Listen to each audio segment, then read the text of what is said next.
जब पेपर शुरू होगा तो मैं आपको पहले ही बता रहा हूं कि जब बच्चे एग्जाम सेंटर से आएंगे बाहर तो आप उनसे जाके पूछना कि भाई पेपर कैसा हुआ। 95% जनता ही कहेगा अरे बहुत बढ़िया पेपर हुआ, बहुत बढ़िया, मजा आ गया। लेकिन जब उनको कोने में ले जाके आप पानी वानी पिला के पूछोगे पेपर कैसा हुआ, तो मेरे दोस्तों 70-80% बालक ये बोलेगा यार पेपर तो ठीक था, मुझे आता भी था, लेकिन समय कम पड़ गया। 1 घंटे की बजाय अगर आधा घंटा और मिल जाता ना मुझे, या मुझे 5-10 मिनट और मिल जाते तो मैं 10 सवाल कर देता, मैं पूरा पेपर कर देता। यानी कि आज के समय में कंपटीशन इस लेवल का है कि आपकी कितनी नॉलेज है, उससे कहीं ज्यादा मैटर यह करता है कि आपकी स्पीड कितनी है, आप पेपर में कितने सवाल जल्दी से एक्यूरेसी के साथ सही अटेम्प्ट कर पाए हैं। और कट ऑफ इतनी हाई पहुंच चुकी है कि आपको फाइनल सिलेक्शन के लिए कम से कम 80% स्कोर चाहिए, और आप ये उम्मीद करो कि मैं प्री में 70-72 सवाल अटेम्प्ट करके आऊं और मेरा पेपर भी निकल जाए और मैं इस हिसाब से मेंस भी निकाल लूंगा, तो गलत फहमी अपने दिमाग से बिल्कुल निकाल दीजिए। मिनिमम 90 क्वेश्चन आपको पेपर में अटेम्प्ट करने पड़ेंगे। पेपर का लेवल वही आना है, कोई बहुत ज्यादा चेंज नहीं होना है। मॉडरेट, इजी टू मॉडरेट ही आपका पेपर आएगा। हां, 1-2 शिफ्ट जरूर ऊपर आ सकती हैं। तो इस वीडियो में मेरे दोस्तों मैं आपको बता सकता हूं कि कैसे एग्जाम हॉल में बैठे जब आप, तो आपको एंजाइटी ना हो, किसी तरह की कोई आपको मेरे दोस्तों घबराहट ना हो, और आप सारे सवालों को कैसे देख पाओगे, कैसे आप पेपर फास्ट कर पाओगे, क्या आपके तरीके होने चाहिए कि आपकी स्पीड तेज हो। मैथ्स को कैसे फास्ट करें मेरे भाई, ये वीडियो बहुत इंपॉर्टेंट है, शुरू से आखिर तक देखना। मैं आपको कुछ ऐसे तरीके बताऊंगा जिनसे आपको एग्जाम में वाकई में हेल्प मिलेगी और 5-6 सवाल आप एक्स्ट्रा ठीक कर पाओगे।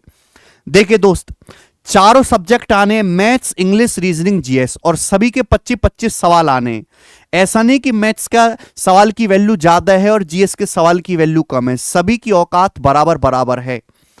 एक सिंपल सी ह्यूमन साइकोलॉजी होती है कि 20 मिनट के बाद अगर हम किसी भी काम को करें, 20 मिनट के बाद इंसान का दिमाग थोड़ा सा स्लो हो जाता है।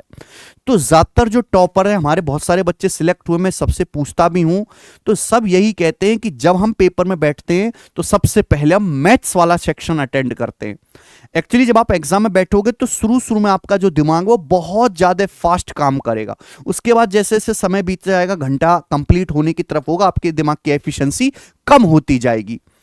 तो जब आपका दिमाग सबसे ज्यादा फास्ट चल रहा है, आपकी एफिशिएंसी बहुत ज्यादा है, तो आप मैथ्स वाला सेक्शन अटेम्प्ट करें। हालांकि ये हर बच्चे के हिसाब से अलग अलग वेरी कर सकता है, बट शुरू के आधे घंटे में जनरली लोग मैथ्स और रीजनिंग वाला सेक्शन ही अटेम्प्ट करते हैं, मैथ्स और रीजनिंग वाला ही दोस्त। उसके बाद इंग्लिश और जीएस वाला सेक्शन अटेम्प्ट करना चाहिए। पेपर को कभी भी मेरे दोस्तों एक बार में पूरा नहीं करना है, पेपर को हमेशा 2 राउंड में करना है। 100 सवाल आपके सामने आएंगे। फर्स्ट राउंड में कम से भी कम मेरे दोस्तों आपके 65 के आसपास सवाल होने चाहिए। 65 से 70 क्वेश्चन पहले राउंड में आपसे बन जाने चाहिए। यानी कि मेरे दोस्तों अगर ये आपके सही हैं सारे, तो आप कट ऑफ क्लियर करने के नजदीक पहुंच चुके हैं फर्स्ट राउंड में।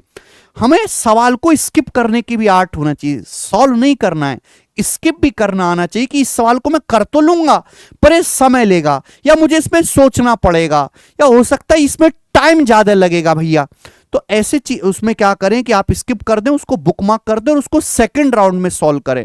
और सेकंड राउंड में मेरे दोस्तों बचे खुचे अगर आपने 15-20 क्वेश्चन कर लिए सही 15 से 20 क्वेश्चन, तो मेरे दोस्तों आप ये समझो कि आपने एग्जाम अच्छे से क्लियर कर लिया, और ये आपको विद इन टाइम करना है बिना घबराहट लिए। अगर आप जो 15-20 मॉडरेट है मुश्किल सवाल आने, इनको भी साथ साथ करते रहोगे इजी के, एग्जामिनर की साइकोलॉजी यही होती है बेटा कि 4 सवाल जैसे आसान डाल दिया, एक मुश्किल डाल देगा, या 5-6 लाइन का सवाल डाल देगा, कैलकुलेटिव सवाल डाल देगा।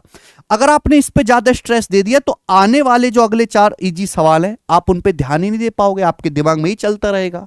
ठीक है, तो बिल्कुल आपको इसको इग्नोर कर देना है और इसको सेकंड राउंड में सॉल्व करना, यही बात ध्यान रखिएगा मेरे दोस्तों।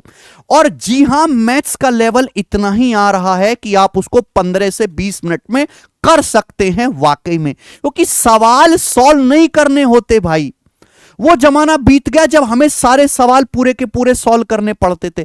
आज हमारे पास बहुत सारे ऐसे मेथड्स हैं, टीचर्स ने बहुत सारे ऐसे मेथड इजाद कर रखे हैं, बहुत सारी चीजें आपको बैचेस में सिखाई जाते हैं, यूट्यूब पे पढ़ाई जाती है, जिससे कि आप कम समय में ज्यादा सवाल कर पाओगे सही एक्यूरेसी के साथ। वो सब तरीके क्या हैं दोस्त? सारे सवाल मेरे दोस्तों इन तरीकों से नहीं होने वाले हैं, लेकिन जितने होंगे कम से कम वो तो आपको करने चाहिए। मैं बात कर रहा हूं मोस्टली अर्थमेटिक अंक गणित की।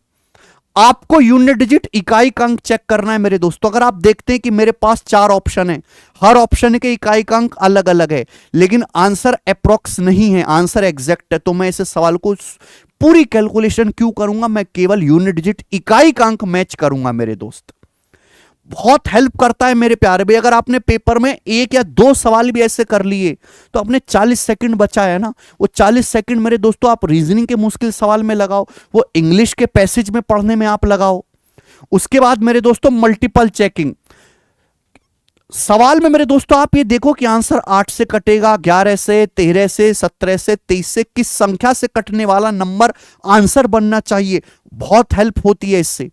दूसरा मेरे दोस्तों, अगर किसी सवाल के ऑप्शन बहुत दूर दूर हैं, तुरंत सचेत हो जाइए कि मुझे पूरा सवाल सॉल्व ना करके इसकी कैलकुलेशन लगभग में करनी है।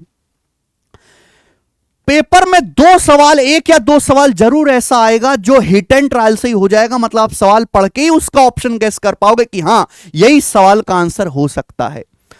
त्रिकोणमिति में, अलजेब्रा में और कुछ ज्योमेट्री में भी मेरे दोस्तों ऐसे सवाल होंगे, बहुत ज्यादा नहीं, जिनमें आप वैल्यू पुटिंग लगा के सवाल को बहुत हल्का और छोटा कर सकते हो, रादर देन आप उसको पूरा डिटेल में करने के। ऑप्शन एलिमिनेशन, ऑप्शन एलिमिनेशन हर किसी सवाल में लगाने की सोचिए कि मुझे करना ना पड़े, जो सवाल का आंसर हो ही नहीं सकता ऐसे ऑप्शन को फटाक से हटा दिया करो। और अगर आपको किसी सवाल में इक्वेशन सॉल्व करनी है, क्वाड्रेटिक इक्वेशन बन रही है या कोई अलजेब्रा की इक्वेशन बन रही है, तो मैं ऑप्शन से देख लूंगा कि भाई इस सवाल, इस इक्वेशन को ये ऑप्शन संतुष्ट कर रहा है, ये आंसर होना चाहिए। हम पूरी कैलकुलेशन के चक्कर में नहीं पड़ेंगे।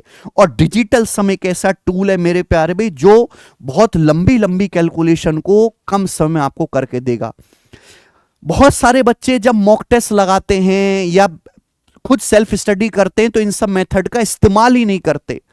जब आप इन सब मेथड का इस्तेमाल ही नहीं करोगे मॉक टेस्ट लगाते टाइम या पढ़ते समय या नोट्स बनाते समय, तो आप कैसे एग्जाम हॉल में इन सब मेथड्स को लगा पाओगे?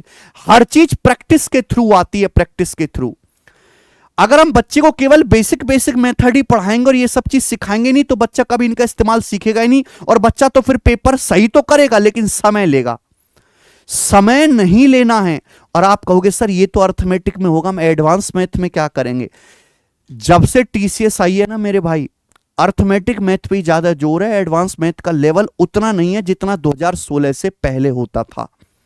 2016 से पहले एडवांस मैथ के बहुत ही अच्छे क्रिएटिव कंस्ट्रक्शन वाले, 2017 में भी बहुत अच्छे अच्छे सवाल आए।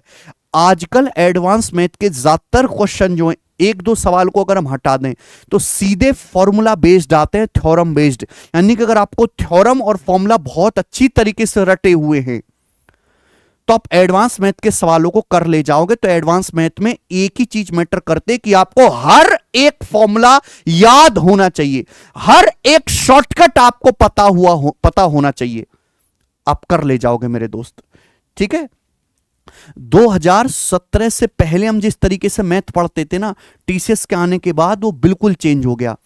2017 से पहले इन सब भसड़ की जरूरत ही नहीं थी, क्योंकि इतना मुश्किल डाटा आता ही नहीं था, इतने कैलकुलेटिव सवाल ही नहीं आते थे। पहले 10%, 5%, 8%, इससे ज्यादा रेट देता ही नहीं था। परसेंटेज में भी इतनी बड़ी वैल्यू नहीं आती थी। प्रॉफिट लॉस के वही फिक्स सवाल बार बार आते रहते थे।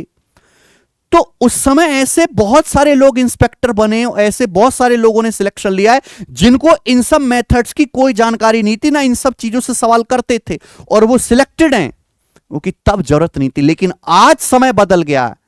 आज अगर आप पूरा पेपर बनाने बैठे तो आप समय में पूरा पेपर कर ही नहीं पाओगे।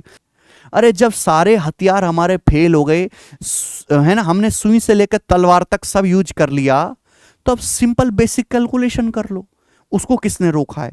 लेकिन उससे पहले तो जितने हमारे पास हथियार हैं उनका इस्तेमाल करिए पेपर को सॉल्व करने में। टाइम सेव करना होता है बिना समय की बचत किए। आप पेपर निकालो मेरे दोस्तों, पॉसिबल नहीं।